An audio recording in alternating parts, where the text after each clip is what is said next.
Come here. Come on. Where are you? Come on. Come here.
Running around like crazy, curling their hair, and getting ready to go to the Calgary Flames hockey game, right? After being knocked on the head twice, it took me a while to formulate my thought. Being knocked on the head twice, it took me a while to formulate my thoughts.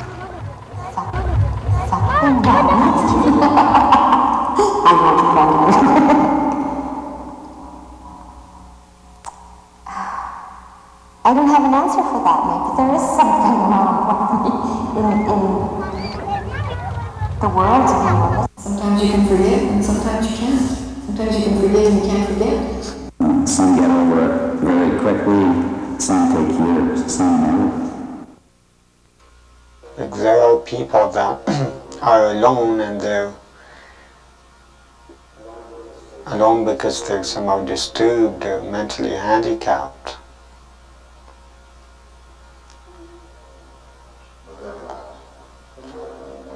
But no, but that is only one group.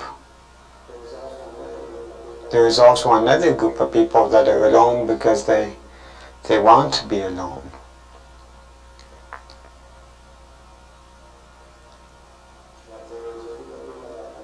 That there is a group of people that can function, being alone and being with their group, and can interact socially. And that group shouldn't be confused with the other group, where other groups have great difficulty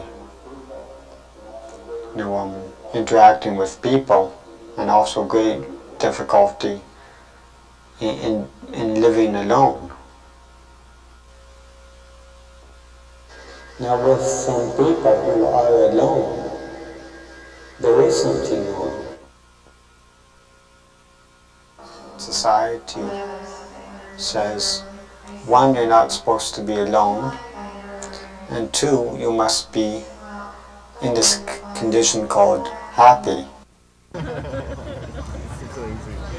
mean, they give you a whole big plate and little things in the center. That's all of your meal. And you eat it for the next hour. I think society, especially in North America, really runs on a principle of togetherness and coupleness. It's been my experience that many relationships are generally with strangers. I suppose because of the immediacy of our society, the fast food, the fast everything. People have fast relationships.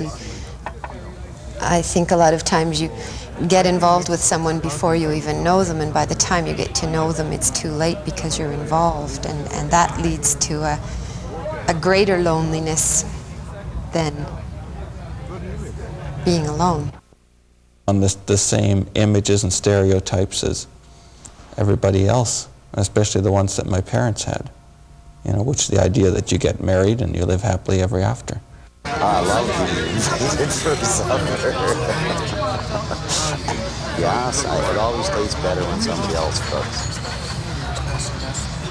So, the first time I actually met you, it was at the play, and I'm sure you have a lot of compliments in the play. Well, I can't play that role, or I don't feel like playing that role.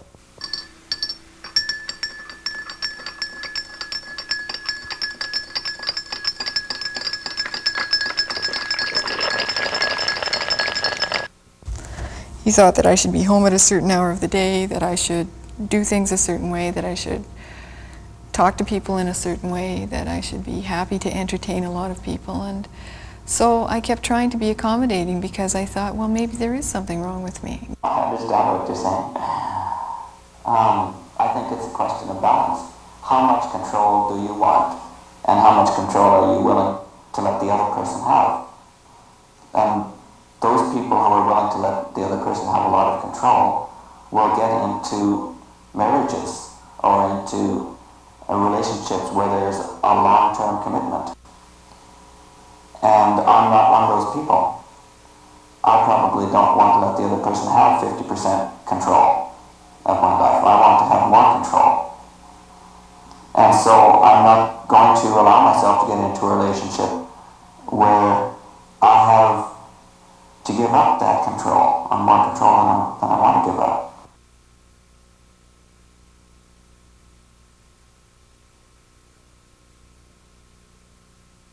I feel a new freedom, that I don't feel pressured to live the way society would have me believe I should live.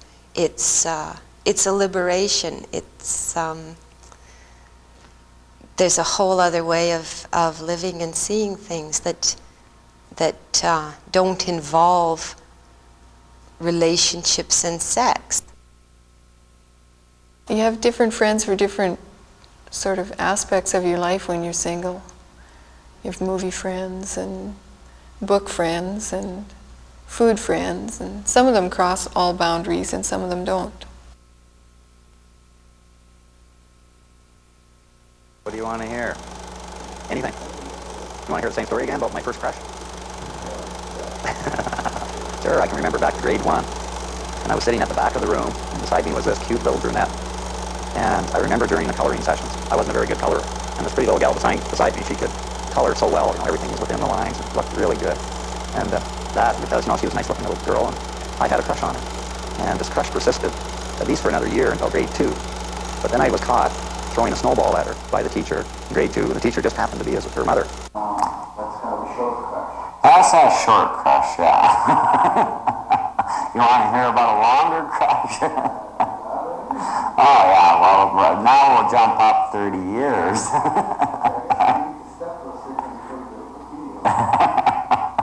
No, I wouldn't say that.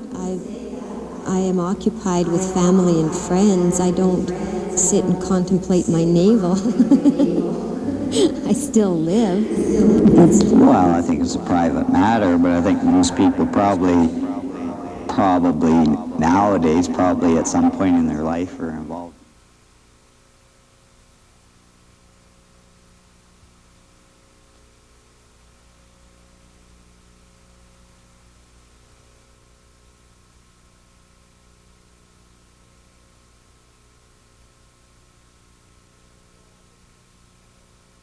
Yeah.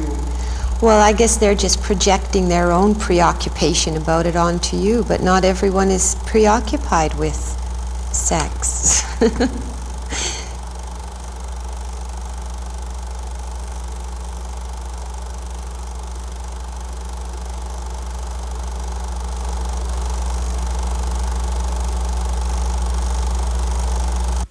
I was restricted.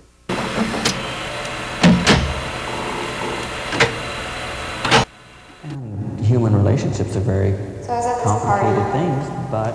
It was kind of a high-class party. The people there were quite wealthy. I'm not wealthy. I'm kind of a middle-income earner professional, I guess.